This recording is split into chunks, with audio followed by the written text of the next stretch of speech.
ओम शांति। बाबा के महावाक्य 27 तारीख के हैं। बाबा ने कहा, मीठे बच्चे, भिन्न भिन्न युक्तियाँ सामने रखो। योग लगाने के लिए बाबा कहते हैं ना, भिन्न भिन्न युक्तियाँ सामने रख, याद की यात्रा पे रहो। इस पुरानी दुनिया को भूल अपने स्वीट होम और नई दुनिया को याद करो। प्रश्न है, कौन सी एक्ट अथवा पुरुषार्थ अभी ही चलता है, सारे कल्प में नहीं? उत्तर है, याद की यात्रा में रह आत्मा को पावन बनाने का पुरुषार्थ, सारी दुनिया को पतित से पावन बनाने की एक्ट सारे कल्प में सिर्फ इसी संगम पर चलती है। ये एक्ट हर कल्प में रिपीट होती है। तुम बच्चे इस अनादि अविनाशी ड्रामा के वंडरफुल राज को समझते हो। ओम शांति। रूहानी बाप बैठ रूहानी बच्चों को समझाते, इसीलिए रूहानी बच्चों को देय अभिमानी या रूहानी अवस्था में निश्चय बुद्धि होकर बैठना है, वह सुनना है। बाबा ने समझाया, आत्मा सुनती है इस आर्गन्स के द्वारा, ये पक्का याद करते रहो। सतगति दुर्गति का यह चक्र तो हर एक की बुद्धि में रहना चाहिए, जिसमें ज्ञान और भक्ति सब आ जाती है। चलते फिरते बुद्धि में ये रहे ज्ञान और भक्ति, सुख और दुख, दिन और रात का खेल कैसे चलता है।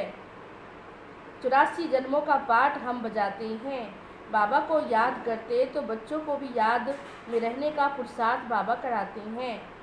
इससे तुम्हारे ही विकर्म विनाश होंगे, तुम राज भी पाते हो। जानते हो, पुरानी दुनिया अब खलास होनी है। जैसे कोई पुराना मकान होता है, नया बनाते हैं तो अंदर में निश्चय रहता है हम नए मकान में जाके रहेंगे, कितनी खुशी होती है, नए घर को ऐसे सजाएंगे, ऐसे करेंगे। तो बाबा कहते, बच्चे तुम भी नई दुनिया में जाने वाले हो तो तुम्हें भी तो खुशी होनी चाहिए ना।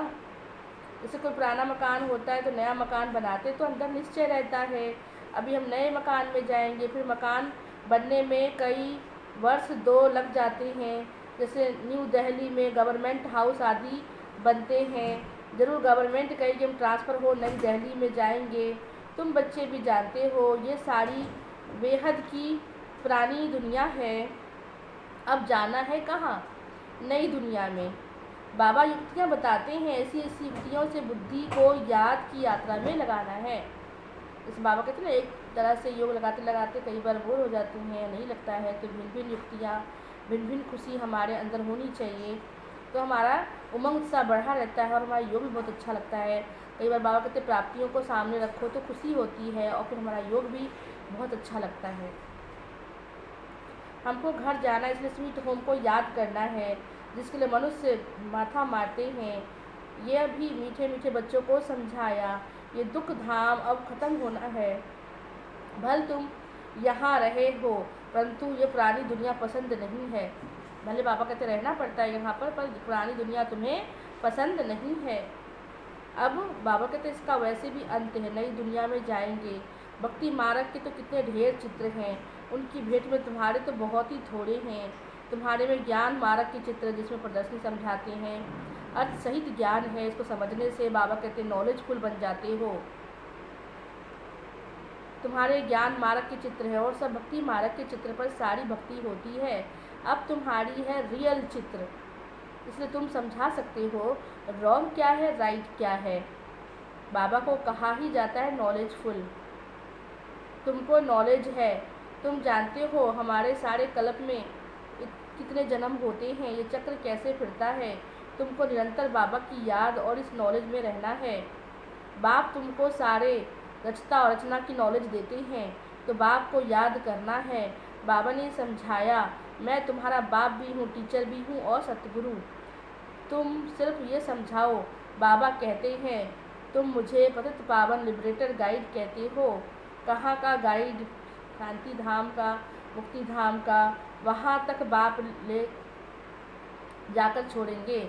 बच्चों को पढ़ा लिखा कर बुलबुल बनाकर घर ले जाएंगे, घर ले जाए छोड़ेंगे। बाप के सिवाय तो कोई ले जा नहीं सकता, भले कोई कितना भी तत्व ज्ञानी हो, ब्रह्म ज्ञानी हो, पर ये काम तो बाप का ही है, बच्चों को यहाँ से ले जाने का। तुम्हारी बुद्धि में है शांति धाम तो हमारा घर है, वहाँ जाकर नई दुनिया में आएंगे।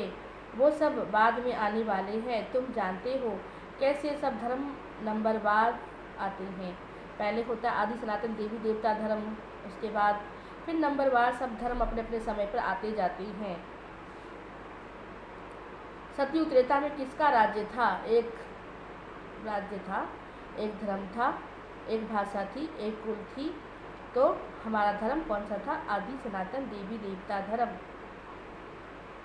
बाकी सब तो विनाश हो जाता है। कहते हैं ना, एक राज्य, एक भाषा, एक कुल, एक मत हो तो एक द्वारा ही स्थापन हो सकता है।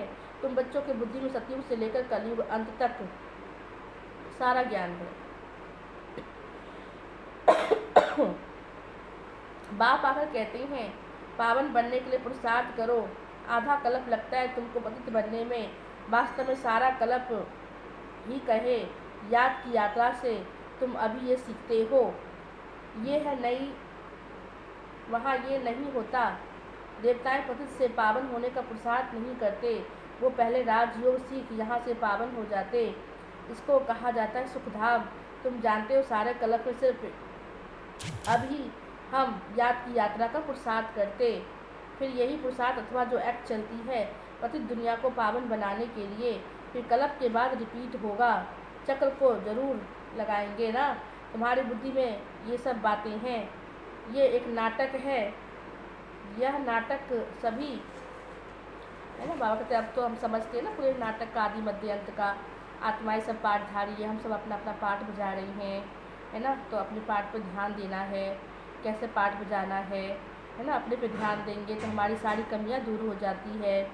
जैसे ड्रामा चलता है परंतु फिल्म घिस कर प्राणी हो जाती है। ये अविनाशी फिल्म है जो कभी घिसती नहीं है। कितनी छोटी आत्मा में सारा पाठ भरा हुआ है।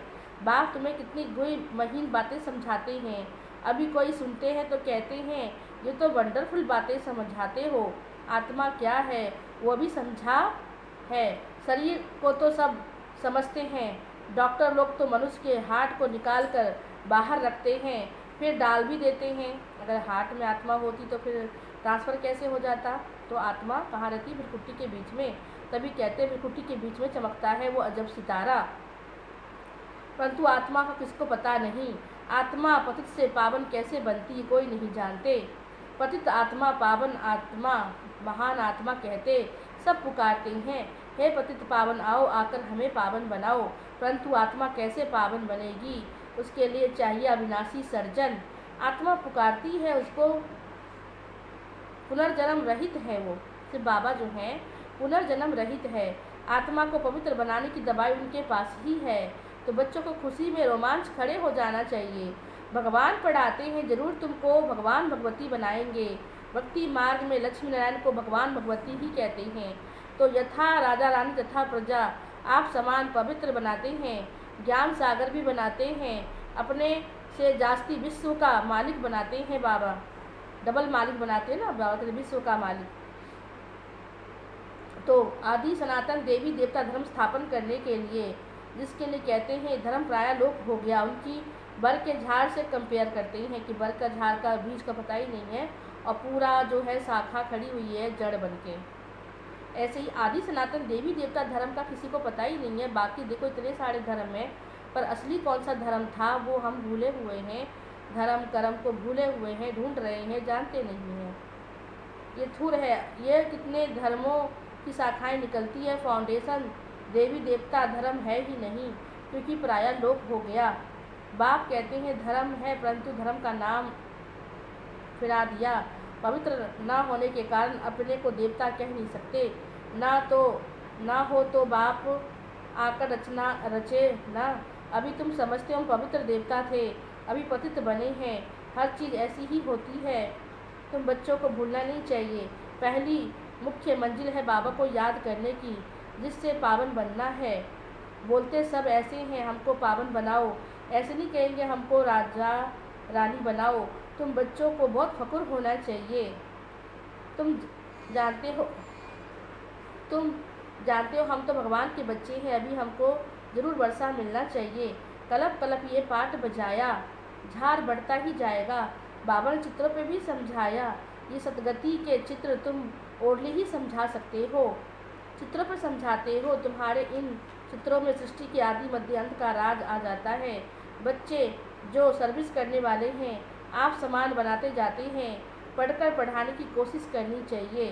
जितना जास्ती पढ़ेंगे उतना उच्च पद पाएंगे। जितना पढ़ के दूसरों को पढ़ाएंगे उतना हम उच्च पद पाएंगे। बाबा कहते मैं तदबीर तो कराता हूँ परंतु तकदीर भी हो ना। बाबा कहते तदबीर तो मैं तुम्हारा भाग्य लिखने का कलम तुम्हारे हाथ में दिया हूँ, परंतु तकदीर भी तो होना। सामने भाग्य पड़ा हम नहीं लेते तो फिर क्या कहा जाता लास्ट में इसकी तकदीर। हर एक ड्रामा का अनुसार पुरुषार्थ करते रहते हैं। ड्रामा का राज बाबा ने समझाया। बाप भी है, टीचर भी है, साथ ले जाने वाला सच्चा सच्चा सतगुरु भी है। वो बाप अकाल मूर्त है। आत्मा का ये तख्त है जिससे पाठ बजाते हैं। बाबा को पाठ बजाने सतगति करने के लिए तख्त चाहिए। किसका तख्त चाहिए? ब्रह्मा का तख्त। इनके तन में आकर से बाबा हमें आदि मध्य अंत का राज समझाते हैं। सतगति करने के लिए तख्त चाहिए। बाबा कहते मुझे साधारण तन में ही आना होता है, भबका हुआ ठाठ कुछ भी नहीं रख सकता हूँ। दुनिया में कोई साधु संत होते हैं तो बड़े भबका होता है, देखो क्या सिंहासन सजाते हैं उनके लिए, साधु के लिए। यहाँ से बाबा कहते मैं कितना साधारण हूँ और मैं कितना सिंपल आता हूँ। मेरे बच्चे ही मुझे पहचान सकते हैं। वो गुरुओं के फॉलोअर्स लोग गुरु के लिए सोने के सिंहासन महल आदि बनाते, तुम बाबा के लिए क्या बनाओगे? तुम बच्चे हो, स्टूडेंट भी हो, तुम उनके लिए क्या करेंगे, कहाँ बनाएंगे? ये है साधारण है ना। उनके तन में बाबा आते हैं, इनका सिंहासन है, इसी में आके इनको पावन बनाते हैं। हम बच्चों को पावन बनाते हैं और प्रकृति को भी पावन बनाते हैं। तो बच्चों को ये समझाते रहते हैं वेश्याओं की भी सर्विस करो, गरीबों का भी उद्धार करना है। बच्चे कोशिश भी करते हैं, बनारस में भी गए थे, उन्हों को तुमने उठाया तो कहेंगे बीके तो कमाल की है, देखो सभी को उठाती हैं ज्ञान में, पावन बनाती हैं। देखो भारत का नाम शिवालय था, वेश्यालय पड़ गया, तो उनको पावन बनाने का काम भी बाबा ने आप बच्चों को दिया है कि उनको भी ज्ञान दो कि ये चीज़ी काम छोड़ दो और पवित्र बनो। एक जन्म तो भगवान का कहना मानो, 21 जन्म सदा के लिए सुखी हो जाएंगे। तो उनको भी समझाओ, सीखकर होशियार होकर ही सेवा कर सकेंगे। फिर अपने ऑफिसर्स को भी समझाएंगे। हॉल में चित्र आदि रख कर बैठ के समझाओ तो सब कहेंगे वाह देखो आपने सभी की उद्धार कर दिया है ना। चाहे वेश्याएँ, गणकाएँ, बाबा कोई भी है, अजामिल जैसे, सबका उद्धार परमात्मा ही करते हैं। तो सब कहेंगे वाह वेश्याओं को भी शिवालय वासी बनाने के लिए बीके निमित्त बनी है। बच्चों को सर्विस के लिए ख्यालात चलाने चाहिए। तुम्हारे ऊपर बाबा कहते बहुत बड़ी रिस्पॉन्सिबिलिटी है। अहिल्याएँ, कुब्जाएँ, भिलनियाएँ, गणकाएँ, उन सब का उद्धार करना है इस ज्ञान से। गायन भी है, साधुओं का भी उद्धार किया, ये समझते हो, साधुओं का उद्धार होगा ज़रूर। अंत में बाबा कहते सभी का उद्धार यहीं से होना है। यही एक हट्टी खुली होगी, दुकान खुली होगी जहाँ सुख शांति आप सबको मिलेगी और सबका उद्धार भी होगा, क्योंकि परमात्मा गुप्त रीति से कार्य कर रहे हैं और लास्ट में फिर प्रत्यक्ष होकर सबको बता देंगे बच्चे मैं सबको अपना अपना हक देने का तुम सबको संदेश भी पहुँचवाया, अब नहीं लिए तो तुम्हारी मर्जी। मैंने तो तुम्हें ज्ञान दिया, ढोल बजा बजा के दिया, टीवी के द्वारा दिया, मोबाइल के द्वारा दिया, हर तरह से बाबा का संदेश आप तक पहुंचा। अगर आपने नहीं लिया तो फिर आप अपनी किस्मत के खुद जिम्मेवार हो। इसमें भगवान क्या कह सकता है? तभी तो भगवान ने हम बच्चों को सेवा दी हुई है। एक भी आत्मा रह ना जाए, अब रह गई तो आपको लहना देगी कि हमको आपने ज्ञान ही नहीं दिया, हमको आपने समझाया ही नहीं। इसलिए बाबा कहते बच्चे ये भी आपकी जिम्मेवारी है, आप सब आत्माओं को ज्ञान दो, क्योंकि आप विश्व कल्याणकारी हो, सबका उद्धार करना है। तो पहले स्व कल्याणकारी, विश्व कल्याणकारी। तो बाबा कहते पहले अपना करो, फिर उन सब आत्माओं का भी कल्याण करो। यही तो आपके ऊपर बहुत बड़ी जिम्मेवारी है, आपने इसकी जिम्मेवारी ली है। भगवान की कार्य में मदद करेंगे तो भगवान आपका साथ कभी नहीं छोड़ेंगे, वो भी आपको हर कार्य में मदद करेंगे। आप भगवान के हाथ में हाथ दे के कहते हो बाबा आप जैसे सेवाधारी हम भी आपके साथ में सेवा करेंगे। तो बाबा ने कहा देखो बाबा बच्चों कितना समझाते हैं, सन्यासी लोग भी अपना आश्रम छोड़ दे, बस हमने हार खाई साड़ी में होगा। बाबा डायरेक्शन देते रहते हैं ऐसे ऐसे करो। बाबा तो कहाँ बाहर नहीं जा सकता है, बच्चे तो जा सकते हैं ना सेवा करने के लिए। समझाने की युक्तियाँ तो सब बच्चों को बाबा बताते हैं। ऐसा कार्य करके दिखाओ जो मनुष्य के मुख से क्या निकले। वाह वाह वाह। गायन भी ये शक्तियाँ में ज्ञान का बाण है। दिखाते हैं ना, ज्ञान के बाण मारे थे किसने, किसको मारा था, तो त्रिशूल बाण दिखाते हैं। तो बड़े बड़े साधु सन्यासियों ज्ञान के मार्ग बाबा कहते हैं। आप छोटे छोटे बच्चे ज्ञान में, कन्याएँ माताएँ भोली भोली बड़ों बड़ों को ज्ञान दे के उनकी आंखें खोल देंगी कि देखो आपको अभी तक आत्मा का ही ज्ञान नहीं हुआ। भगवान ने भरे थे ये ज्ञान वान, तुम जानते हो ये वान तुमको इस दुनिया से उस दुनिया में ले जाता है। तुम बच्चों को बहुत विशाल बुद्धि बनना है। एक जगह तुम्हारा नाम हुआ, गवर्नमेंट को मालूम पड़ा तो प्रभाव निकलेगा। एक जगह से कोई अच्छे 5-7 ऑफिसर्स अच्छे अच्छे लोग निकल गए तो अखबार में डालने लग पड़ेंगे, कहेंगे बीके देखो वेश्याओं को भी ज्ञान मार्ग में चलाती हैं, उनका फिर क्या करती, पवित्र बनाती हैं। तो वाह वाह निकलेगा, धन आदि सब लेकर, वाह वाह निकलेगा, धन आदि सब लेकर जाएंगे।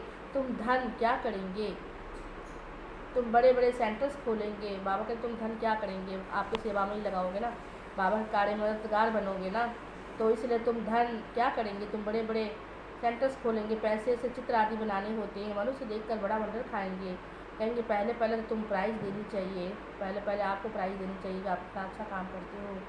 गवर्नमेंट हाउस में तुम्हारे चित्र लेके जाएंगे, इन पर बहुत लोगों का दिल आता है कि देखो ऐसा चित्र हमने कभी देखा ही नहीं, ऐसा ज्ञान कभी सुना ही नहीं। तो शांति यहीं से मिलती है और मिलेगी भी, क्योंकि परमात्मा हम सब आत्माओं के पिता हैं। तो अपने पिता से सुख शांति का वर्षा सबको प्रॉपर्टी मिलता है।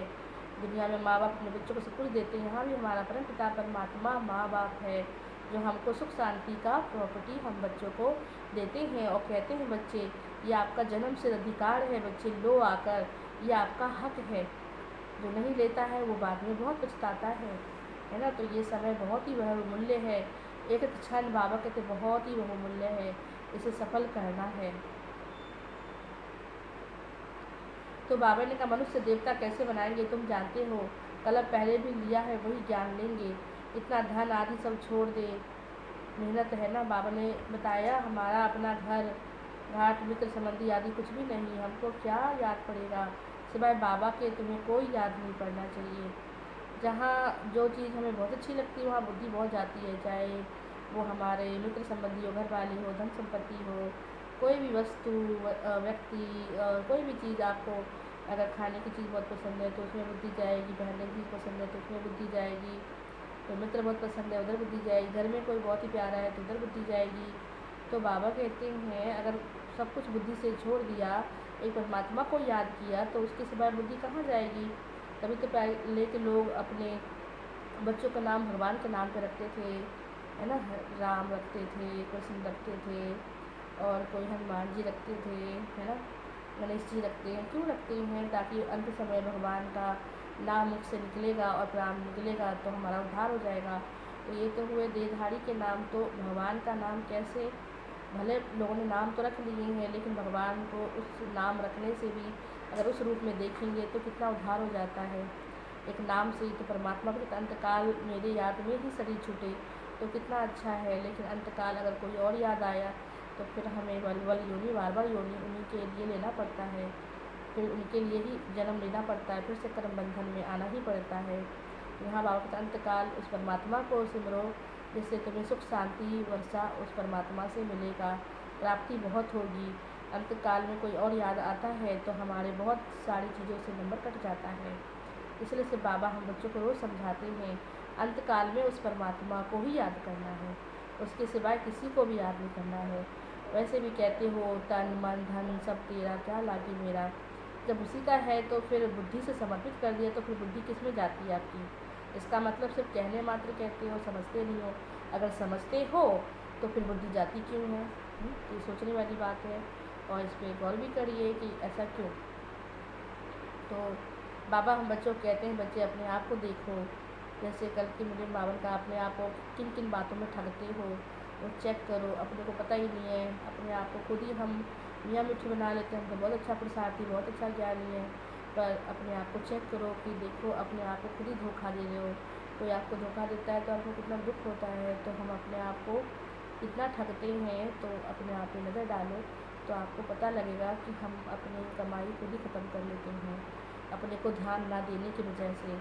जितना अपने को अटेंशन देंगे उतनी कमाई आपकी जमा होगी।